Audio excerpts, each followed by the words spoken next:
Hi everybody, my name is Irene. I'm from the Collier County Public Library, and this is Amanda, also from the library. And today we are going to discuss the book, The Storied Life of A.J. Fikry by Gabrielle Zevin. You may recognize her name. Recently she wrote a book called Tomorrow, Tomorrow, Tomorrow, and it's in the bestsellers. However, this particular book was written in 2014, and it was before that book, and it definitely is a different genre. The book that she wrote recently is more sci-fi. This is going to take you into family saga. In a nutshell, the book starts out about A.J. Fikry. He's an old man, kind of a curmudgeon, doesn't really like very many people, doesn't particularly like lots of books, has a very peculiar taste about his books and his book choices, and is kind of wrapped up in himself, a somewhat alcoholic in some ways. And then one day, when he comes back from a jog, there's this young toddler in his bookstore with a note pinned on her chest that says, basically, I can't take care of her, please take care of her for me. Her name's Maya. And then the story goes on from there. So that is basically the book in a nutshell. I'm going to have Miss Amanda read question 1 for us. All right. So first question, at the start of the book, AJ has lots of references on books that he will read or not read. Emphasis on the not read. But by the end of the book, his preferences changed. What happened to him to make him change his preferences? Do you have specifics that determine what type of books you read? So I'm going to start out with in the beginning. The not read was exactly that. He was very particular about the kind of books that he wanted in his store and what he would or wouldn't read. He would have books in his store that he may sell, but he would never adventure to read them. And then Maya came in his life, and she brought a different perspective to him. And then he also began to have a relationship with Amelia, who is the editor that sells books to him. Yeah. And he basically, the first time he meets her, is very angry with her. And then as their relationship grows, even to the point where she does become his wife, by the way, we are going to have spoilers, he begins to open up and think about new choices, new ideas, new adventures. And I think those two people really make the difference. Personally, for me, what determines a book for me, it's usually the front flap, when it gets me in the very, very beginning of what's the book about. And obviously, if I have, I work at the library, so if I get recommendations from people, which I get all the time, then sometimes I use those recommendations to try something new.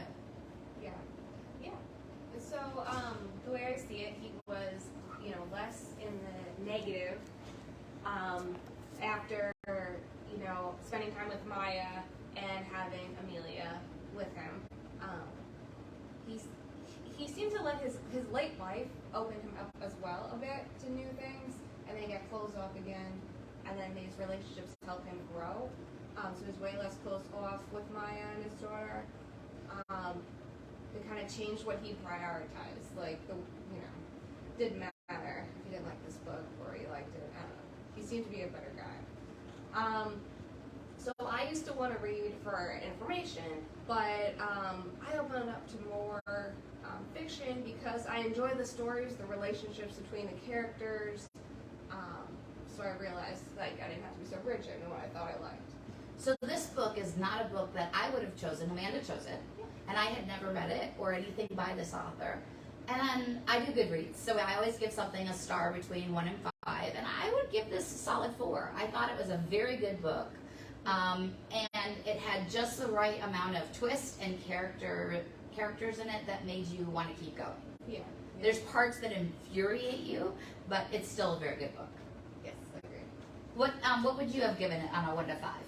I think a 4 sounds right. It could have been maybe even more fleshed out. It could have been longer. Right. Because I like these characters. Some things were maybe half too quickly. But yeah, 4. All right. Question 2, I'm going to read. What do you think AJ why do you think AJ decides to keep Maya? And do you think he and Amelia would have gotten together if he hadn't? So I think he saw something very special. This wasn't just an ordinary 2-year-old. she was very smart. So she was already speaking, she knew words, she was borderline going to be reading, and I think he was fascinated with her. Yeah. And I think they really formed a bond over that one weekend that they had together.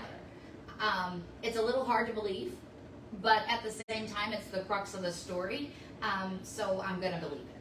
Yeah. Do I think he and Amelia would have gotten together if he hadn't? No, I don't think they would, because I think she brought out those points of him that would make him a person that you could actually be married to. He was very much unbearable in the beginning. Yeah, he wasn't happy with himself. But yeah, I think he sees part of himself in Amelia, the intelligence that she has. I think he can relate to the baby. And I think she brought him joy. So he didn't have any of that before. He was, trying almost to drink himself to death at points. And maybe he doesn't want to abandon her. Maybe he felt abandoned by his wife. This wasn't brought up, but I mean, she did pass away. He didn't really have anybody anymore. And this baby has been abandoned as well. And he left, he was so dejected because at one point this very special book that he has gets stolen. And he kind of feels like there's nothing worth anything in his bookstore anymore. Yeah. So he doesn't even lock the door. Yeah. So when he comes back from his job to get, to come home, and Maya's in there, she's standing there, the door's open, and there's this little note. And I think there's also some ownership in that, is that somebody said, please raise my daughter. And they left him in his bookstore. So there was some I should be responsible because somebody felt like I could do this. There was finally somebody saying to him, like, you're not a nobody, you're important, and my daughter needs you. Yeah, it gives him some meaning. He has some hope. All right, number 3. Did you find Ismay's motivations for stealing Tamberlin to be forgivable?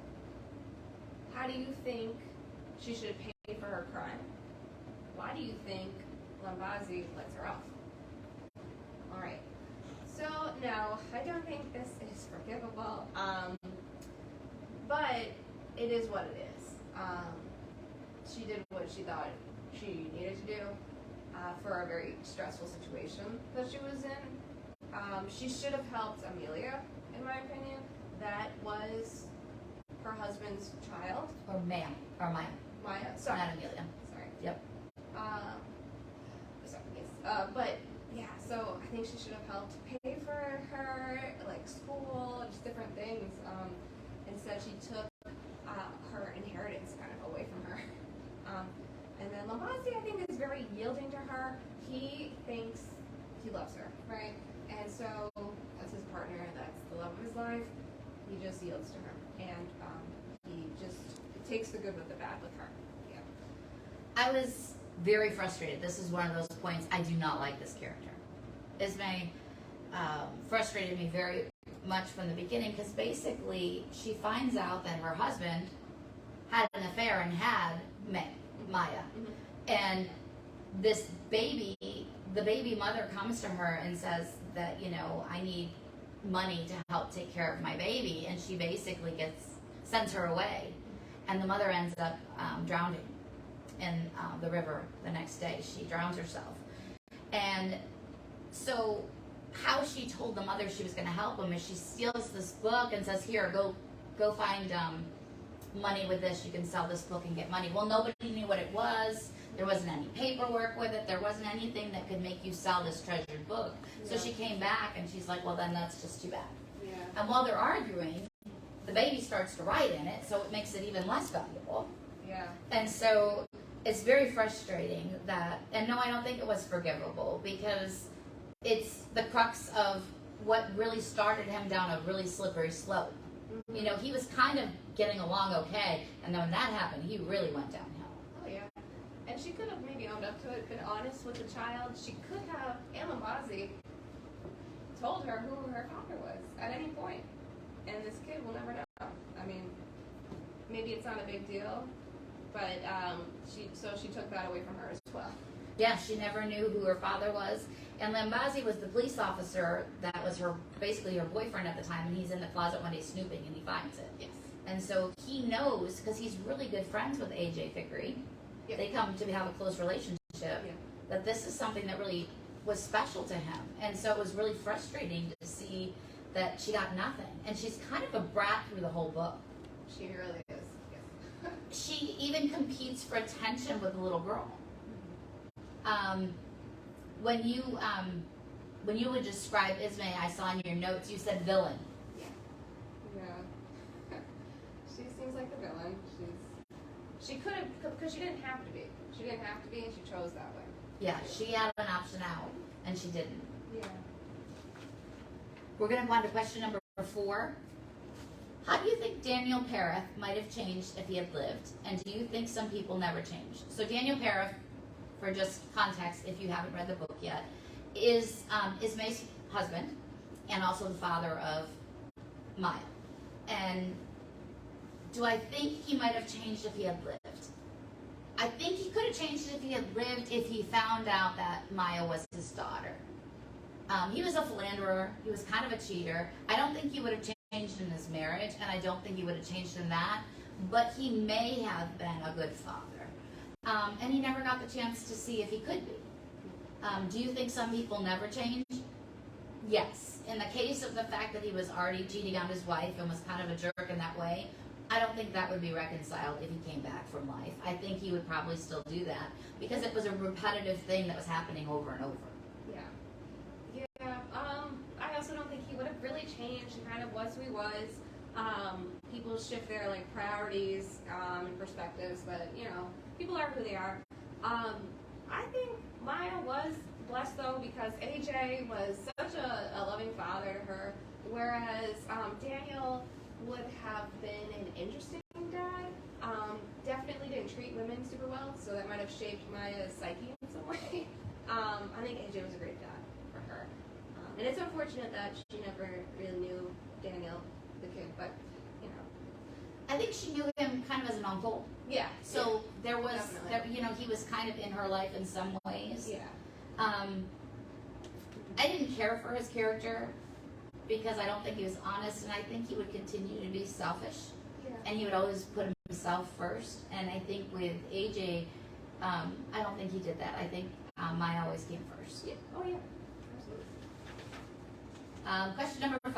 Number 5. Okay. How would you describe the ending of this story?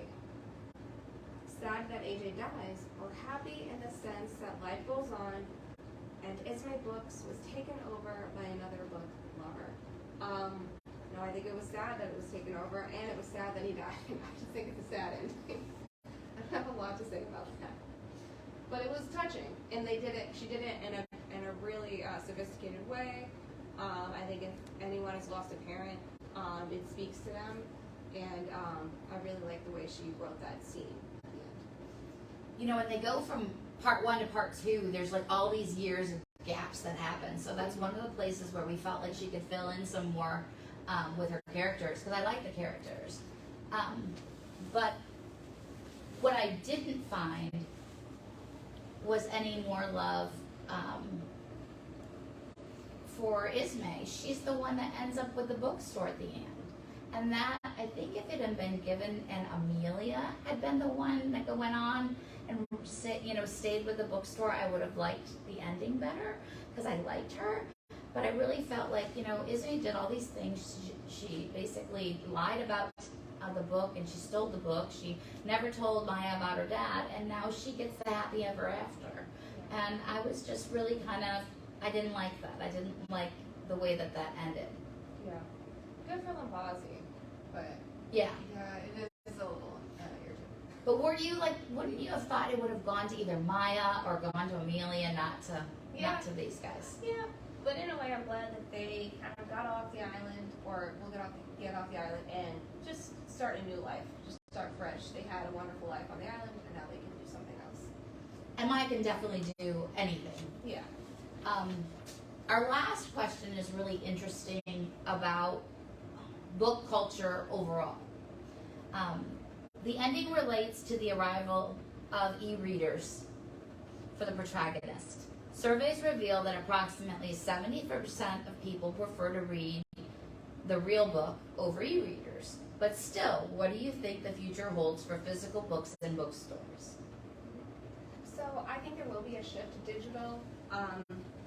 E-readers are just easier to bring anywhere and read, in the line. It's just an easier way to take in information. I think that, and also they like audiobooks are becoming popular too. Kids can listen to their textbooks now. So I see books kind of not being so popular in the future. I agree with you. I think as generations get older, we'll see, like right now, my daughter's in school and she's 16, and all of her textbooks are online. I think she has one textbook, that's it. Everything else is online. So they're kind of training them to be a generation that reads online. However, it's kind of funny, she still loves to go to Barnes & Noble with me and pick out a real book. So there's something about a real book. Amanda and I were talking before we started our discussion about, could this be kind of like records? Yeah, it was obviously seen in the music industry. I mean, at first it was a little wonky because it didn't sound as good Right. as records, but then when it sounded just as good, this shift happened. So I kind of think that possibly in time books will become very expensive and they will become novelties. And they will be things like you have a collection of records, and you have a collection of novels or a collection of books that are your favorites. But overall, reading would be done online. And I think books, like I said, could make a comeback, but I think they'll come back as more like almost being more exotic or more special. And that having a book would mean that you spent maybe $30, $40 for it. I don't know. Yeah. Versus where you can get a paperback now for under 10. Yeah. Is there anything else you want to talk about in the book? Well, I really enjoyed the characters. I like that they got together. I like the changes that happened. It was just a feel-good kind of book. An easy read as well. I think it was interesting, we talked about Limbazi a little bit. One of the favorite parts in the book for me was when he comes in and he's a police officer and he doesn't really read anything. And he gets him kind of hooked up with reading cop novels and mysteries. And then he goes from there and he starts reading, he basically gets all of his fellow officers to come in and he starts a book club. And so you've got Limbazi, who didn't read at all, and now is basically doing a book club. And they go from just reading mysteries to actually doing all kinds of genres. And you see him really grow, just like AJ grew. So it wasn't just a growth of him. I think the Island bookstore was really quaint, and I think it grew a lot of the people on the island. Yeah, I like that it brought people together. Yeah, bringing people together. I love that. Did you have a favorite part of the book? I like when they related over the book. Maya got him to read. Like, the name of it.